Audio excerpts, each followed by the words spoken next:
কম্পাসকে jail থেকে বার করা হয় কোর্টে নিয়ে যাওয়ার জন্য।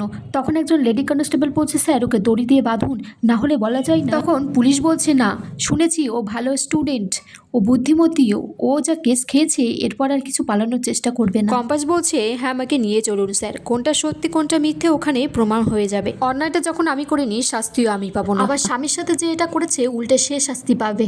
লেডি কনস্টেবলটা কম্পাসকে বলছে, অভিজ্ঞান দত্তের সাথে লেগো না, ওকে দেখে বড় বড় লয়ারদের হাঁটু কাঁপে, মুখে কোনো কথা ফোটে না, একজনের তো শুনেছিলাম হার্ট অ্যাটাকও হয়ে গেছিল। এদিকে মাহি তার মাকে বলছে, জেম্মা কোথায় গো, কোর্টে বেরিয়েছে নাকি?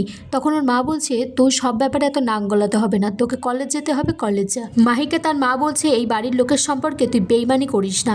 তখন সেখানে মুক্তি এসে বলছে, ও তো বেইমানি করছে না, এই বাড়ির বিরুদ্ধে যারা ষড়যন্ত্র করছে তাদের বিরুদ্ধেই ও কথা বলছে, প্রতিবাদ করছে। কম্পাস কোর্টে এলে সাংবাদিকরা চারিদিক থেকে তাকে আটক করেছে, নানান রকম প্রশ্ন করছে। তখন কম্পাস বলছে, অভিজ্ঞান দত্ত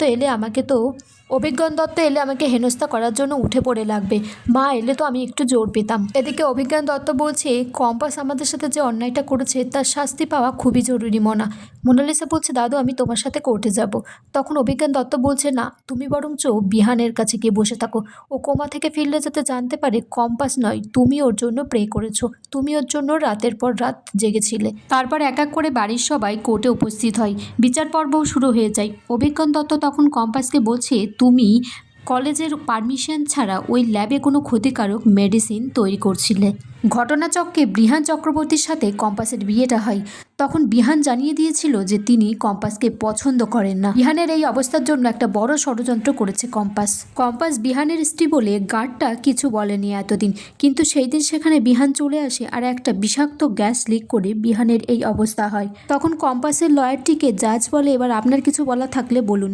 তখন উনি বলছেন, আমাকে মার্জনা চেয়ে নিচ্ছি, আমি কম্পাসের হয়ে এই কেসটা আর লড়বো না। তখন কোর্টে ঋতুজা আসে আর বলছে যে জাজের কাছে ক্ষমা চাইছে আমি সময় মতো না আসতে পারার জন্য। কম্পাসের হয়ে কেসটা ঋতুজাই লড়বে।